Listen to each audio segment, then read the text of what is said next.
Di saat semua instansi dinas mengaku anggarannya habis, dipangkas untuk refocusing COVID-19, anggota DPRD Kota Cirebon justru getol melakukan studi banding. Bahkan sejak bulan Juli hingga pertengahan Agustus, kegiatan studi banding para anggota Dewan setempat dikabarkan hampir terjadi setiap minggunya. Studi banding atau apapun namanya, hal ini tentunya bertolak belakang atau ironis dengan kebijakan agar masyarakat mengurangi berbagai kegiatan dalam upaya meminimalisir dampak buruk pandemi COVID-19. Begitupun dari segi anggaran.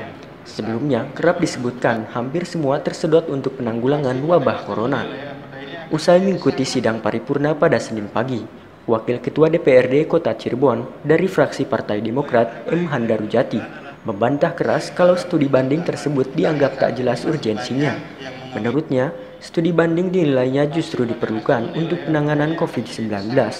Meskipun di sisi lain diakuinya ada beberapa agenda lain, sehubungan konsultasi dengan kementerian yang masih belum bisa dilaksanakan. Alasannya, jika selama ini dilakukan terbatas hanya melalui virtual, itu memunculkan kesulitan. Sebenarnya posisionalnya kan sudah diatur, jadi artinya banyak manfaat juga yang kita dapat dari kunjungan kerja di masa pandemi kemarin. Salah satunya adalah kita banyak belajar dari daerah lain tentang penanganan COVID, yang pertama. Yang kedua, kita juga bisa melihat, apalagi dalam perjalanan sekarang, ada agenda besar gitu kan di tengah pandemi ini yang merupakan tindak lanjut daripada refocusing anggaran, yaitu penyusunan KUAP-PPAS murni 2021 dan KUAP-PPAS APBD perubahan yang sebentar lagi akan kita tindak lanjuti. Yang mana daerah-daerah lain ini sudah berjalan dan lebih cepat dari Kota Cirebon. Seperti Sragen, kemudian Karanganyar itu sudah penetapan dari KUAP-PPAS sudah jadi dan sekarang sudah masuk di pembahasan APBD perubahan. Nah, Kota Cirebon ini yang termasuk terlambat sekarang. Nah, maka kita belajar dalam rangka untuk mempercepat tadi. Kemudian yang kita butuhkan sekarang adalah target penyelesaian raperda.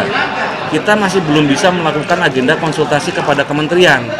Nah, ini yang terkadang juga menyulitkan kita. Sementara target raperda kita adalah kita berkeinginan agar prolegda ini bisa terfasilitasi 18 raperda kita bisa paripurnakan di tahun sekarang.